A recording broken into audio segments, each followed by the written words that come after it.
بسم اللہ الرحمن الرحیم۔ اعوذ باللہ من الشیطان الرجیم، بسم اللہ الرحمن الرحیم، وبہ نستعین۔ ہماری گفتگو الحمدللہ کفایت الاصول کے حصے سوم میں ہے، اور حصے سوم میں بھی پھر اصول عملیہ کے بارے میں، اور اصول عملیہ کے بارے میں پھر ہماری گفتگو استصحاب کے بارے میں۔ تو استصحاب کے ادلہ پیش کر رہے تھے، پھر بیچوں بیچ بات آئی حکم وضعی کی۔ تو حکم وضعی کی کیا تعریف ہے، اور حکم وضعی کسے کہتے ہیں، حکم تکلیفی کسے کہتے ہیں؟ تو بحث میں مصنف صاحب پہلے تو اللہ تعالیٰ سے مدد مانگتے ہیں، پھر کہتے ہیں کہ ہم جو ہے کیا ہے وضع کے بارے میں یوں گفتگو کریں گے۔ کچھ تو ایسی گفتگو ہے جس کی کوئی خاص اہمیت نہیں ہے، اور دوسری جو اہم گفتگو ہے وہ یہ ہے کہ آیا یہ حکم وضعی بھی مجعول ہوتا ہے یا مجعول نہیں ہوتا۔ تو فرماتے ہیں کہ اس کے پہلے مفہوم کو ہم واضح کریں، اور پھر اس کے بارے میں گفتگو کریں گے۔ کہتے ہیں جیسے کہ احکام تکلیفی کے اقسام کے مفہوم میں فرق ہے، واجب، حرام، مستحب، مکروہ، اور اسی طریقے سے جو ہے کیا ہے جناب احکام تکلیفی کے علاوہ جو دوسرے احکام وضعی ہیں اور شرعاً وہ بھی مرتبط تو ہیں، لیکن وہ بھی بہرحال پھر احکام تکلیفی کے ساتھ مختلف ہے، اور آپس میں بھی وہ اختلاف رکھتے ہیں۔ مثلا ہم یہ کہتے ہیں کہ ہاتھ نجس ہے، یا ہم یہ کہتے ہیں کہ انسان پر حج واجب ہے۔ اب یہاں پر ہاتھ کے نجس ہونا الگ چیز ہے، اور انسان پر حج واجب ہوگا تو یہ حکم تکلیفی ہو جائے گا۔ یا مثلا کوئی شخص یہ کہتا ہے کہ یہ بھائی قلم میری ملکیت ہے تو یہ حکم وضعی ہے۔ اب اوپر یہ تھا کہ ہاتھ نجس ہے، یہ ہے کہ قلم میری ملکیت ہے، دونوں حکم وضعی ہیں لیکن دونوں کا مفہوم کوئی اور ہے۔ اور اسی طریقے سے کوئی شخص کہے کہ شرب خمر جو ہے کیا وہ حرام ہے، تو حج واجب تھا، اس کا حکم وجوب کا تھا، اس کا حکم حرمت کا ہے۔ تو بہرحال اس طریقے سے ان احکام میں جو ہے کیا ہے وہ معنی کے لحاظ سے بالکل فرق ہے۔ اب پھر کبھی کبھی ہم کہتے ہیں کہ کوئی حکم ایسا ہے جو سببی ہوتا ہے تو اس کو بھی حکم وضعی کہتے ہیں، جیسے قتل سبب ہے دیت کا، یا کوئی حکم ایسا ہے جو دوسرے کے لیے شرط ہے، جیسے وضو شرط ہے نماز کی، تو یہ بھی پھر حکم وضعی ہو جائے گا۔ تو اسی طریقے سے مفہوم ایجاب اور استحباب کے لحاظ سے بھی ہم کہتے ہیں کہ یہ آپس میں مخالفت اور مباینت رکھتے ہیں۔ تو اب بحث اس کی طرف آتی ہے کہ آیا حکم وضعی کو بھی ہم حکم شرعی کہیں گے یا نہیں؟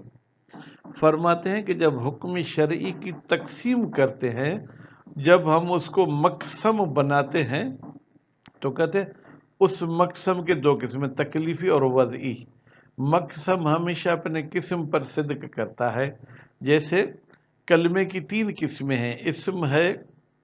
فعل ہے، حرف ہے، تو بہرحال تینوں کلمے ہیں۔ تو اسی طریقے سے یہ تقسیم بندی تو دلالت کرتی ہے کہ وضعی بھی حکم ہے۔ پھر اس کے بارے میں ممکن ہے کہ بعض علماء اس تقسیم کو صحیح نہ مانتے ہوں، لیکن ہم دیکھتے ہیں کہ عموماً یہ اس قسم کی تقسیم ہوتی رہتی ہے۔ تو ابھی ہم بسم اللہ کر کے عبارت کی طرف تیمناً اور تبرکاً دو تین لفظ پھر پچھلے درس کے پڑھتا ہوں۔ فنقول، پھر ہم کہتے ہیں وباللہ الاستعانۃ، اللہ تعالیٰ سے ہم مدد مانگتے ہیں، لا خلاف، کوئی اختلاف نہیں ہے، کما لا اشکال، جیسے کہ کوئی اشکال بھی نہیں ہے کس بات میں، فی اختلاف تکلیف والوضع، کہ بھائی تکلیف اور وضع دونوں مختلف ہیں مفہوم کے لحاظ سے، یعنی ہر ایک کا مفہوم الگ الگ ہے، دونوں کا مفہوم ایک نہیں ہے۔ ہم جب کہتے ہیں کہ بھائی تکلیف کے احکام خمسہ تو اس کا مفہوم اور ہے، اور پھر جب ہم کہتے ہیں کہ بھائی مفہوم وضع تو اس کا کچھ مطلب اور ہوتا ہے۔ و اختلافہما فی الجملت، اور یہ تکلیف اور وضع دونوں آپس میں اختلاف رکھتے ہیں اجمالی طور پر، مورد کے لحاظ سے بھی، یعنی جگہ کے لحاظ سے بھی۔ مثلا الید نجست، یہاں حکم وضعی کا مورد ید ہے، پھر والانسان واجب علیہ الحج، یہاں پر حکم تکلیفی کا مورد جو ہے کیا وہ انسان ہے۔ پھر اسی طریقے سے جو ہے کیا ہے، ہم کہتے ہیں کہ القلم و ملکی، تو یہاں پر جو ہے کیا ہے جناب مورد قلم ہے۔ شراب پینا حرام ہے، یہاں پر مورد جو ہے کیا وہ شراب ہے۔ تو ان دونوں کے درمیان فرق تو یقیناً ہے، لبداہت، اس لیے کہ یہ بات بدیہی ہے، ما بین مفہوم سببیہ، کہ فرق ہے مفہوم سببیت میں، مثلا جیسے ہم کہتے ہیں قتل سبب دیت کا، اب شرطیت، یا شرطیت اور سببیت دونوں الگ چیزیں ہیں۔ جیسے مثلا ہم کہتے ہیں کہ وضو شرط ہے نماز کی، وہ مفہوم مثل الایجاب اور الاستحباب، یا جیسے ایجاب اور استحباب کا مفہوم ہے۔ مثال کے طور پہ آپ نماز کے لیے کہتے ہیں واجب ہے، اور کہتے ہیں کہ مثلا جو ہے جناب رجب کے مہینے کے روزے مستحب ہے، تو دونوں میں فرق ہے۔ من المخالفت والمباینت، ان احکام میں آپس میں مخالفت اور مباینت پائی جاتی ہے۔ کما، جس طریقے سے لا ينبغ نزاع، بہتر نہیں ہے کہ نزاع کی جائے، کس بات میں؟ فی صحت تقسیم الحکم شرعی، کہ صحیح ہے کہ حکم شرعی کو تقسیم کیا جائے الی تکلیفی والوضعی، تکلیفی کی طرف اور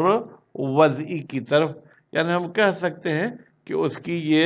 دو قسمیں، ایک حکم تکلیفی ہے اور ایک حکم وضعی ہے۔ بداہت، یہ بات بالکل کلیئر واضح ہے، کیا؟ ان الحکم وَإِن لَمْ يَصِحْ تَقْسِيمُ إِلَيْهِمَا، بتحقیق اگرچہ حکم کی تقسیم کرنا تکلیفی اور وضعی کی طرف ٹھیک نہیں ہے، ببعض معنی ہے، البتہ جب ہم اس کی بعض معنوں کو مراد لیں، یعنی مثلا کہیں پر یہ کہا جاتا ہے کہ حکم وضعی وہ ہے جس کو اقتضاء کے لیے بنایا گیا ہے، یا جس کو تخییر کے لیے، اس لحاظ سے اگر دیکھیں تو تقسیم ٹھیک نہیں ہے، لیکن لم یکد یصح اطلاق علی الوضع، صحیح نہیں ہے کہ ہم اس حکم شرعی کو جو ہے کہ تقسیم کریں جناب، یا اس کو استعمال کریں وضع پر، وہ وضع جو اقتضاء یا تخییر کی مانند ہے، الا ان صحت تقسیم ہی، مگر یہ کہ اس حکم کو تقسیم کرنا صحیح ہے، بالبعض الآخر، کچھ دوسری معنوں کے لحاظ سے، الیہما، تکلیفی اور وضعی کی طرف ہو۔ جیسے ہم یہ کہتے ہیں کہ بھائی جو شارع لے آئے وہ کیا ہے، حکم تکلیفی ہے، ٹھیک ہے، اور ہم یوں کہیں کہ مثلا بھائی جو اس کا نتیجہ وہ حکم وضعی ہے، وصحت و اطلاق ہی، اور حکم کے استعمال کرنا صحیح ہوتا ہے علیہ وضع پر، بہذا المعنی، اس معنی سے، مما لا یکاد ینکر،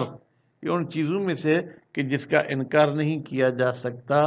کما لا یخفا، جیسے کہ یہ بات مخفی نہیں ہے۔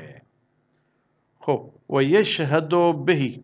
اور گواہی دیتا ہے بہی، اس تقسیم کی، کثرت و اطلاق الحکم علیہ، کہ حکم کا نام صدق کرتا ہے علیہ جناب اس وضع پر، فی کلماتہم، علماء کے کلمات میں۔ ہم ان کے کلمات میں دیکھتے ہیں کہ وہ اس قسم کے جو ہے کیا ہے وہ حکم وضعی کو بھی جو ہے کیا ہے جناب وہ حکم کہتے ہیں، والالتزام، اور وہ ملتزم ہے، بتجوز فی ہے، کہ وہ گویا کہ کہتے ہیں کہ ہم مجاز گوئی کے بھی کوئی پابند نہیں ہیں، کیوں ہم اس میں مجاز گوئی کے قائل ہوں؟ کما ترا، جیسے کہ یہ بات آپ دیکھتے ہیں کہ حکم وضعی کو بھی حکم کہا جاتا ہے۔ وقضا اسی طریقے سے، یعنی جیسے ہم نے کہا وضعی کو حکم کہا جا سکتا ہے، لا وقع کوئی حیثیت نہیں ہے للنزاع کہ یہ جھگڑا کیا جائے، فی انہو بتحقیق یہ حکم وضعی محصور اس کو محدود کیا گیا ہے، فی امور مخصوصۃ مخصوص امور میں۔ بعض کہتے ہیں جو شرط ہے وہی جو ہے کیا ہے جناب حکم وضعی ہے، جیسے شرط وضو شرط ہے نماز کے لیے، بعض کہتے ہیں سببیت جیسے قتل سبب ہے دیت کا، بعض کہتے ہیں مانعیت کو حکم وضعی کہیں، جیسے ہنسنا یہ مانع ہے نماز کے لیے، کما هو المحکی عن العلامت جیسے کہ علامہ ہلی نے ان تین چیزوں کو حکم وضعی کہا ہے۔ او مع زیادت العلیت یا بعض لوگوں نے پھر حکم وضعی میں علت کو بھی بڑھایا ہے، جیسے مثلا جو ہے کیا ہے ہم کہتے ہیں کہ جناب عمدن کسی کا اگر ہاتھ کاٹیں گے تو یہ علت ہے کہ آپ کا بھی ہاتھ کاٹا جائے۔ والعلامیہ بعض لوگوں نے علامت ہونے کو بھی جو ہے کیا ہے وہ جناب حکم وضعی میں داخل کیا ہے، جیسے عدت کا ختم ہونا یہ علامت ہے کہ عورت مثلا حاملہ نہیں ہے اور یہ کسی کے ساتھ ابھی شادی کرنا چاہے تو کر سکتی ہے۔ او مع زیادت الصحت والبطلان بعض نے کہا کہ صحت اور بطلان کو بھی حکم وضعی میں آپ شامل کر لیں، مثلا کہ بھائی میں اگر پاک کپڑوں کے ساتھ نماز پڑھوں تو کیا حکم ہے صحیح، اور اگر نجس کپڑوں کے ساتھ نماز پڑھوں تو یہ نماز باطل۔ والعزیمت و رخصت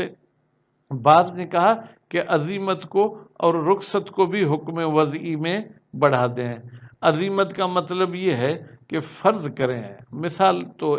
ایک ہی دے سکتے ہیں کہ بھائی حالت سفر میں نماز قصر پڑھنا لازمی ہے، یہ عزیمہ ہے، ٹھیک ہے۔ اور بعض نے کہا کہ نہیں، 4 ایسے مکان ہیں جہاں پر نماز قصر پڑھنے کی رخصت ہے، وہ کون سے ہیں جناب؟ وہ کربلا ہے یا مولا حسین علیہ السلام کا روضہ ہے، مسجد کوفہ ہے اور مسجد الحرام ہے، مسجد النبی ہے۔ اور زیادتاً غیر ذالک یا کچھ لوگوں نے اس کے علاوہ اور چیزوں کو بھی جو ہے کہ وہ بڑھا دیا ہے حکم وضعی میں، مثلا آپ کہتے ہیں کہ کچھ مقتول ایسے ہیں جو بھی گویا کہ زندہ کے قائم و مقام ہیں، کما هو المحکی عن غیرہ جیسے کہ یہی جو ہے کیا حکایت کیا گیا ہے کہ یہ چیزیں بھی حکم وضعی میں بڑھا دیں۔ ان غیر ہی کی ضمیر کہاں جائے گی؟ یہ اوپر والا عالم دین ظاہراً صلاح الدین صاحب ہیں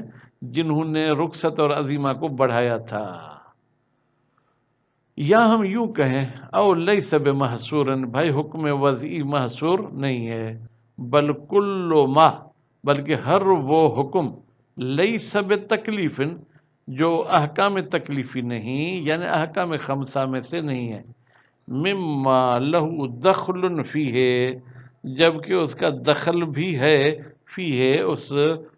حکم تکلیفی میں، او فی متعلق ہی یا حکم تکلیفی کے متعلق میں اس کی دخالت ہے، وہ موضوع ہی یا اس کے موضوع میں اس کی دخالت ہے، او لم یکن لہو دخل یا اس کی کوئی دخالت وغیرہ نہیں ہے، مما اطلق علیہ الحکم فی کلماتہم جس پر استعمال کیا گیا ہے حکم کا لفظ فی کلماتہم علماء کے کلام میں، تو پھر ہم کہیں گے کہ حکم وضعی کا دائرہ غیر محصور ہو جائے گا۔ ضرورت ہے یہ بات